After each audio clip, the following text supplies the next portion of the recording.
जय माता दी दोस्तों, जय श्री हरि। स्वागत है आपका हमारी YouTube चैनल अभव्या वर्ल्ड में। दोस्तों, आइए आज की इस वीडियो में सुनते हैं संतोषी माता की व्रत कथा। एक बुढ़िया थी, उसके 7 बेटे थे। 6 कमाने वाले थे जबकि एक निकम्मा था। बुढ़िया 6 बेटों की रसोई बनाती, भोजन कराती और उनसे जो कुछ जूठन बचती वह 7वें को दे देती। एक दिन वह पत्नी से बोला, देखो मेरी माँ को मुझ पर कितना प्रेम है। वह बोली, क्यों नहीं, सबका जूठा जो तुम्हें खिलाती है। वह बोला, ऐसा हो ही नहीं सकता। मैं जब तक अपनी आंखों से देख नहीं लूँगा तब तक मुझे विश्वास नहीं होगा। बहू हंसकर कहती है, देख लोगे तब तो मानोगे। कुछ दिन बाद त्योहार आया। घर में 7 प्रकार के भोजन और चूरमे के लड्डू बने। वह सच जानने को सिर दुखने का बहाना कर पतला वस्त्र सिर पर ओढ़े रसोई घर में सो गया। वह कपड़े में से सब कुछ देख रहा था। 6 भाई भोजन करने आए। उसने देखा माँ ने उनके लिए सुंदर आसन बिछाकर नाना प्रकार की रसोई परोसी और आग्रह करके उन्हें जमाया। वह सब कुछ देखता रहा। 6 भोजन करके उठे तब माँ ने उनकी जूठी थालियों में से जो लड्डू के टुकड़े बचे थे उसे उठाकर एक लड्डू बनाया। जूठन साफ कर माँ ने उसे पुकारा, बेटा 6 भाई भोजन कर गए, अब तू ही बाकी है, उठ, तू कब खाएगा। बेटा कहने लगा, माँ मुझे भोजन नहीं करना, मैं परदेश जा रहा हूँ। माँ ने कहा, कल जाता हो तो आज ही क्यों नहीं चला जाता। वह बोला, हाँ आज ही जा रहा हूँ। यह कहकर वह घर से निकल गया। चलते समय पत्नी की याद आई। वह गौशाला में कंडे थाप रही थी। जाकर बोला, हम जावें परदेश, आवेंगे कुछ काल, तुम रहियो संतोष से, धर्म अपनो पाल। उसकी पत्नी कहती है, जाओ पिया आनंद से, हमारो सोच हटाए, राम भरोसे हम रहे, ईश्वर तुम्हें सहाय। 2 निशानी आपन, देख धरू में धीर, सुधी मत हमारी बिसराइयो, रखियो मन गंभीर। वह बोला, मेरे पास तो कुछ नहीं है, यह अंगूठी है, सो ले और अपनी निशानी कुछ मुझे दे। वह बोली, मेरे पास क्या है, यह सिर्फ गोबर भरा हाथ। यह कहकर उसकी पीठ पर गोबर के हाथ की थाप मार दी। वह चल दिया। चलते चलते दूर देश पहुंचा। वहाँ एक साहूकार की दुकान थी। वहाँ जाकर कहने लगा, भाई मुझे नौकरी पर रख लो। साहूकार को जरूरत थी। बोला, ठीक है रह जा। लड़के ने पूछा, तनख्वाह क्या दोगे। साहूकार ने कहा, काम देखकर दाम मिलेगा। साहूकार की नौकरी मिली। वह सुबह 7 बजे से 10 बजे तक नौकरी करने लगा। कुछ दिनों में दुकान का सारा लेन देन, हिसाब किताब, ग्राहकों को माल बेचना, सारा काम करने लगा। साहूकार के 7-8 नौकर थे। वे सब चक्कर खाने लगे। यह तो बहुत समझदार हो गया। सेठ ने भी काम देखा और 3 महीने में ही उसे आधे मुनाफे का हिस्सेदार बना दिया। वह कुछ वर्ष में ही नामी सेठ बन गया और मालिक सारा कारोबार उस पर छोड़कर चला गया। इधर उसकी पत्नी को सास ससुर दुख देने लगे। सारी गृहस्थी का काम करा के उसे लकड़ी लेने जंगल में भेजते। इस बीच घर के आटे से जो भूसी निकलती उसकी रोटी बनाकर रख दी जाती और फूटे नारियल की नारेली में पानी। एक दिन वह लकड़ी लेने जा रही थी। रास्ते में बहुत सी स्त्रियां संतोषी माता का व्रत करती हुई दिखाई दी। वह वहाँ खड़ी होकर कथा सुनने लगी और पूछा, बहनों तुम किस देवता का व्रत करती हो और इसके करने से क्या फल मिलता है। यदि तुम इस व्रत का विधान मुझे समझाकर कहोगी तो मैं भी तुम्हारा बड़ा एहसान मानूंगी। तब उनमें से एक स्त्री बोली, सुनो, यह संतोषी माता का व्रत है। इसके करने से निर्धनता दरिद्रता का नाश होता है और जो कुछ मन में कामना हो सब संतोषी माता की कृपा से पूरी होती है। तब उसने उससे व्रत की विधि पूछी। वह स्त्री बोली, 1.25 आने का गुड़ चना लेना, इच्छा हो तो 5.25 आने का लेना, या 1.25 रुपये का भी सहूलियत के अनुसार लाना। बिना परेशानी और श्रद्धा प्रेम से जितना भी बन पड़े सवाया लेना। प्रत्येक शुक्रवार को निराहार रहकर कथा सुनना। इसके बीच में क्रम टूटे नहीं। लगातार नियम पालन करना। सुनने वाला कोई ना मिले तो घी का दीपक जला उसके आगे या फिर जल के पात्र को सामने रखकर कथा कहना। जब कार्य सिद्ध न हो नियम का पालन करना और कार्य सिद्ध हो जाने पर व्रत का उद्यापन करना। यदि किसी के ग्रह खोटे भी हों तो भी माता वर्ष भर में कार्य सिद्ध कर देती हैं। फल सिद्ध होने पर उद्यापन करना चाहिए, बीच में नहीं। उद्यापन में 2.5 सेर आटे का खाजा तथा इसी परिवार से खीर और चने का साग करना। 8 लड़कों को भोजन कराना। जहाँ तक मिले जेठ बंधुओं के, न मिले तो रिश्तेदारों और पास पड़ोसियों के बुलाना। उन्हें भोजन करा यथाशक्ति दक्षिणा दे माता का नियम पूरा करना। उस दिन घर में खटाई न खाना। यह सुन बुढ़िया के लड़के की बहू चल दी। रास्ते में लकड़ी के बोझ को बेच दिया और उन पैसों से गुड़ चना ले माता के व्रत की तैयारी कर आगे चली और सामने मंदिर देखकर पूछने लगी, यह मंदिर किसका है? सब कहने लगे, संतोषी माता का मंदिर है। ये सुनकर माता के मंदिर में जाकर चरणों में लौटने लगी। दिन हो विनती करने लगी, माँ मैं निपट अज्ञानी हूँ, व्रत के कुछ भी नियम नहीं जानती, मैं दुखी हूँ। हे माता जगत जननी, मेरा दुख दूर कर, मैं तेरी शरण में हूँ। माता को दया आई। एक शुक्रवार बीता कि दूसरे को उसके पति का पत्र आया और तीसरे शुक्रवार को उसका भेजा हुआ पैसा आ पहुँचा। यह देख जेठ जिठानी मुँह सिकोड़ने लगे। लड़के ताने देने लगे। काकी के पास पत्र आने लगे, रुपया आने लगा। अब तो काकी की खातिर बढ़ेगी। बेचारी सरलता से कहती है, भैया कागज आवे रुपया आवे, हम सबके लिए ही अच्छा है। ऐसा कहकर आंखों में आंसू भरकर संतोषी माता के मंदिर में आ मातेश्वरी के चरणों में गिरकर रोने लगी। माँ मैंने तुमसे पैसा कब मांगा है? मुझे पैसे से क्या काम है? मुझे तो अपने सुहाग से काम है। मैं तो अपने स्वामी के दर्शन मांगती हूँ। तब माता ने प्रसन्न होकर कहा, जा बेटी तेरा स्वामी आएगा। यह सुनकर खुशी से बावली होकर घर में जा काम करने लगी। अब संतोषी माँ विचार करने लगी, इस भोली पुत्री को मैंने कह तो दिया है कि तेरा पति आएगा, लेकिन कैसे? वह तो इसे स्वप्न में भी याद नहीं करता। उसे याद दिलाने को मुझे ही जाना पड़ेगा। इस तरह माताजी उस बुढ़िया के बेटे के पास जा स्वप्न में प्रकट हो कहने लगी, साहूकार के बेटे सो रहा है या जागता है?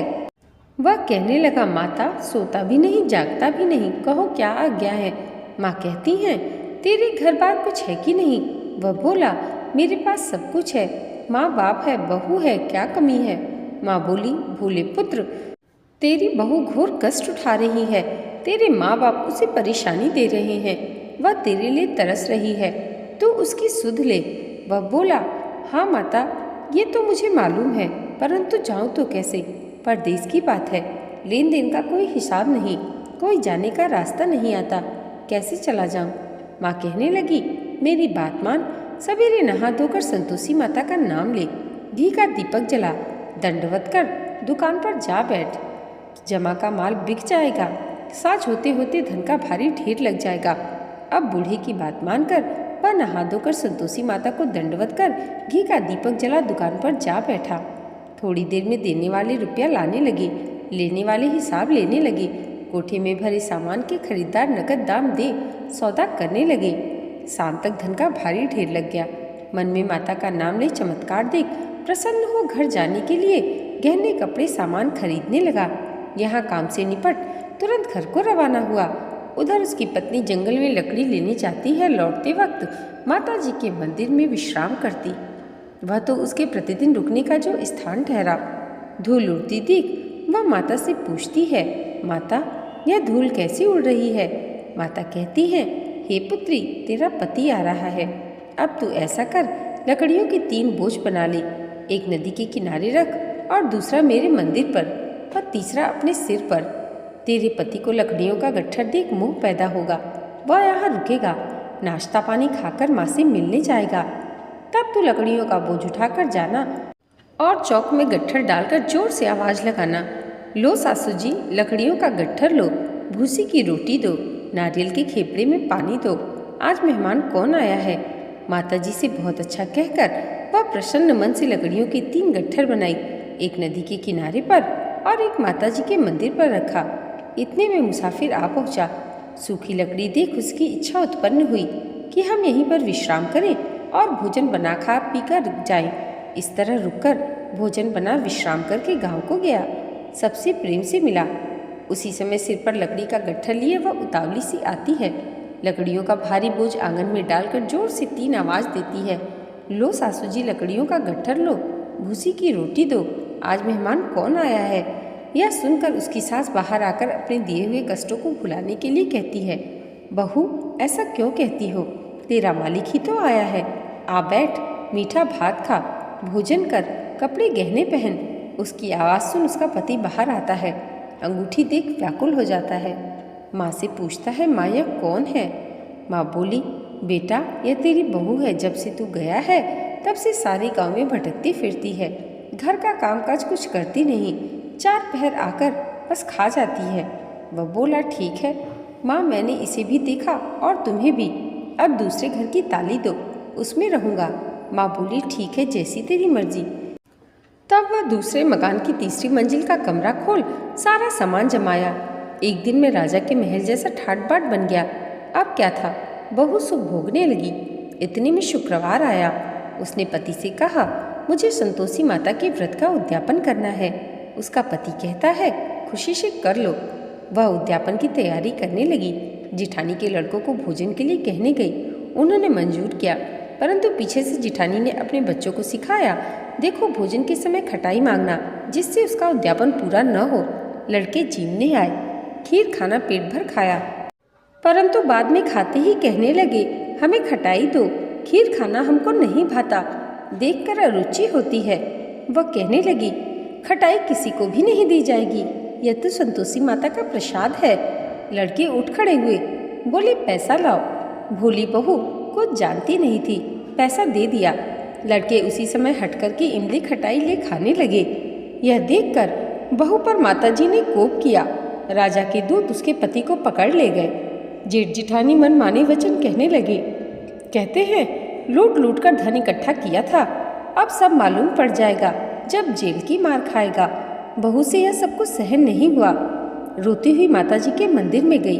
कहने लगी, माता तुमने ये क्या कर दिया। हंसाकर अब अपने भक्त को रुलाने लगी। माता बोली, बेटी तूने उद्यापन करके मेरा व्रत भंग किया है।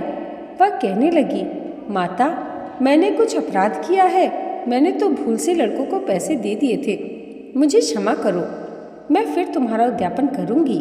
माँ बोली, अब भूल से भी कोई भूल मत करना। वह कहती है, अब भूल नहीं होगी।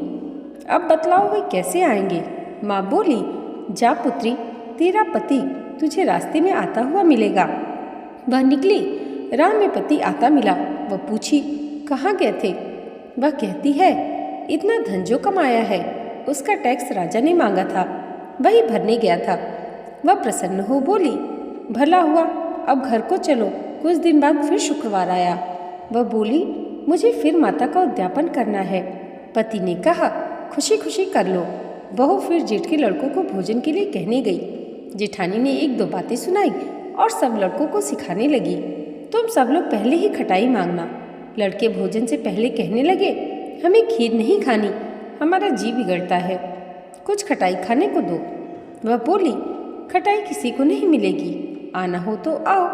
वह ब्राह्मण के लड़के लाकर भोजन कराने लगी। यथाशक्ति दक्षिणा की जगह 1-1 फल उन्हें दिया। संतोषी माता प्रसन्न हुई। माता की कृपा होते ही 9वें मास में उसके चंद्रमा के समान सुंदर पुत्र प्राप्त हुआ। पुत्र को पाकर प्रतिदिन माताजी के मंदिर को जाने लगी। माँ ने सोचा, यह रोज आती है, आज क्यों न इसके घर चलूं। यह विचार कर माता ने भयानक रूप बनाया। गुड़ चने से सना मुख, ऊपर सूंड के समान होठ, उस पर मक्खियां भिन भिन कर रही थीं। देहली पर पैर रखते ही उसकी सास चिल्लाई, देखो री, कोई चुड़ैल डाकिन चली आ रही है, लड़कों इसे भगाओ, नहीं तो किसी को खा जाएगी। लड़के भगाने लगे, चिल्लाकर खिड़की दरवाजे बंद करने लगे। बहू रोशनदान में से सब देख रही थी। प्रसन्नता से पगली बन चिल्लाने लगी, आज मेरी माताजी मेरे घर आई हैं। वह बच्चे को दूध पीने से हटाती है, इतने में सास का क्रोध फट पड़ा। वह बोली, क्या उतावली हुई है, बच्चे को पटक दिया। इतने में माँ के प्रताप से लड़के ही लड़के नजर आने लगे। वह बोली, माँ मैं जिसका व्रत करती हूँ यह संतोषी माता है। सबने माताजी के चरण पकड़ लिए और विनती कर कहने लगे, हे माता, हम मूर्ख हैं, अज्ञानी हैं, तुम्हारे व्रत की विधि हम नहीं जानते। व्रत भंग कर हमने बड़ा अपराध किया है। जगमाता, आप हमारा अपराध क्षमा करें। इस प्रकार माता प्रसन्न हुई। बहू को प्रसन्न हो जैसा फल दिया वैसा माता सबको दे। जो कथा पढ़े या सुने उसका मनोरथ पूर्ण हो।